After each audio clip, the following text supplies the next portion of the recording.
In 2 months, people in 27 European countries will vote in elections to the EU Parliament. It should be a celebration of European democracy, but officials are concerned that Russia is attempting to influence the outcome. Now, fears were aroused at the end of March when the Czech government shut down a news site called Voice of Europe. Prague said the outlet was being paid by Russia to spread propaganda and funnel cash to sympathetic lawmakers in the European Parliament. Well, politicians from Germany, France, Poland, Belgium, the Netherlands and Hungary were allegedly given cash in exchange for making pro-Russia remarks. Well, today, Belgium's Prime Minister, Alexander de Croo, said his country had opened a formal investigation into the allegations. He said Russian spy networks were operating in Belgium and several other European countries. According to our intelligence service, the objectives of Moscow are very clear. The objective is to help elect more pro-Russian candidates to the European Parliament and to reinforce a certain pro-Russian narrative in that institution. The goal is very clear.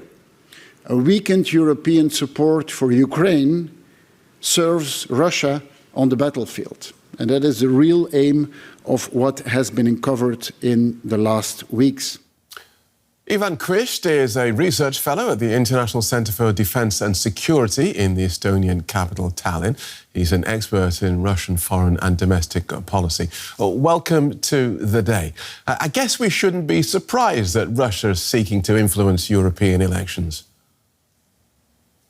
Certainly. There should be no surprise about Russia's continued intent to interfere in democratic processes around the world.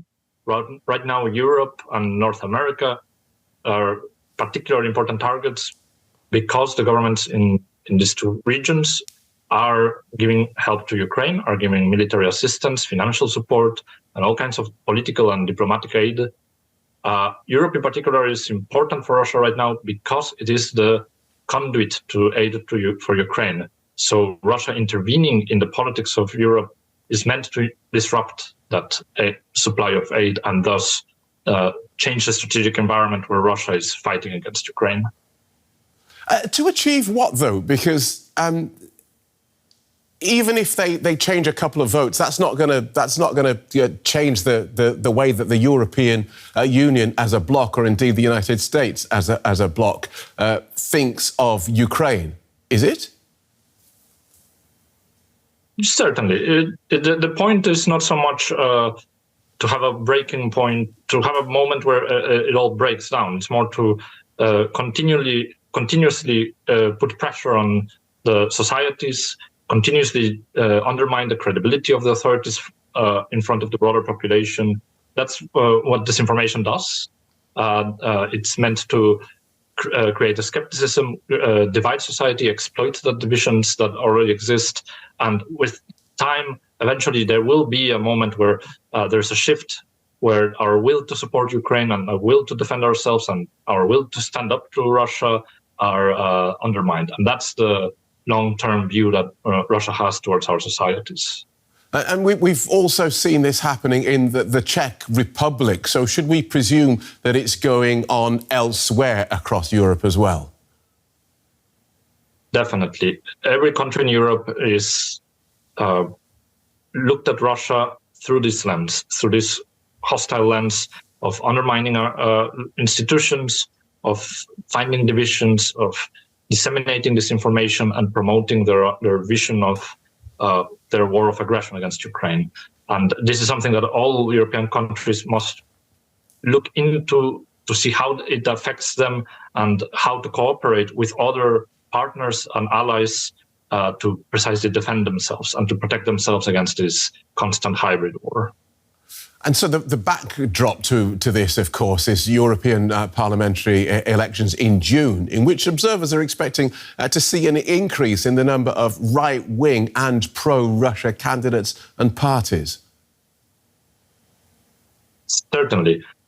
Without thinking about specific parties, one pattern with Russian disinformation and Russian strategic communications is that Russia right now is not a legitimate participant in international relations because of its aggression against Ukraine. So its message doesn't really have widespread purchase across societies. So it really only resonates in the fringes and on the margins of the spectrum, which happens to be very often on the far left or the far right. And right now, with the shifts in far right politics, Russia is particularly trying to capitalize on that. Right. And so just to be clear, is it illegal to pay European MEPs and is it illegal for them to receive payment? This is something that there are many specific regulations.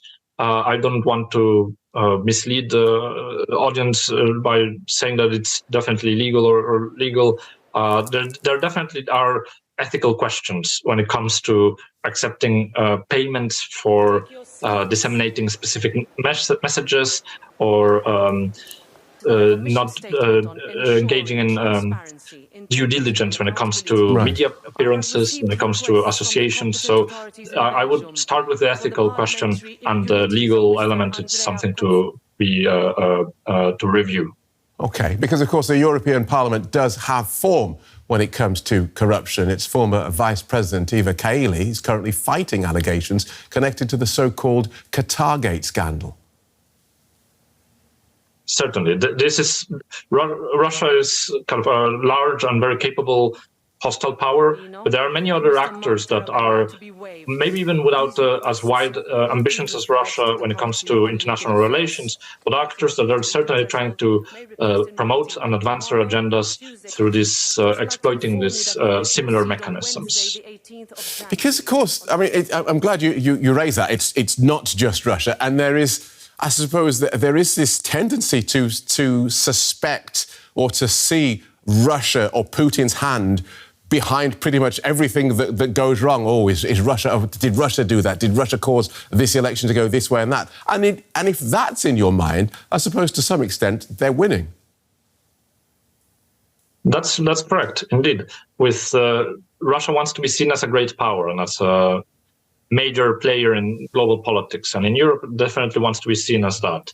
That said, Russia still stands out because of its intent, because actors, like allegedly Qatar and Morocco, their aims are not as comprehensive, and they don't have the intention to completely withdraw the European security order. Right. You've written that this Russian meddling is warfare without crossing the threshold into outright war. So how difficult does that make it calibrating a response? It makes it quite difficult because, indeed, traditional security and traditional defense, they assume that there will be some sort of open hostility, that the opponent will make themselves be seen and be evident that they are fighting against you. In this case, it is all through subversion. It's more something of the Cold War, although fought with new instruments. In this case, the best response is societal resilience. And we can go into the specifics, but creating a society that is resilient in front of disinformation, in front of active measures and this political warfare, it can also have an effect of deterrence and stopping hostile actors from engaging in this type of activity.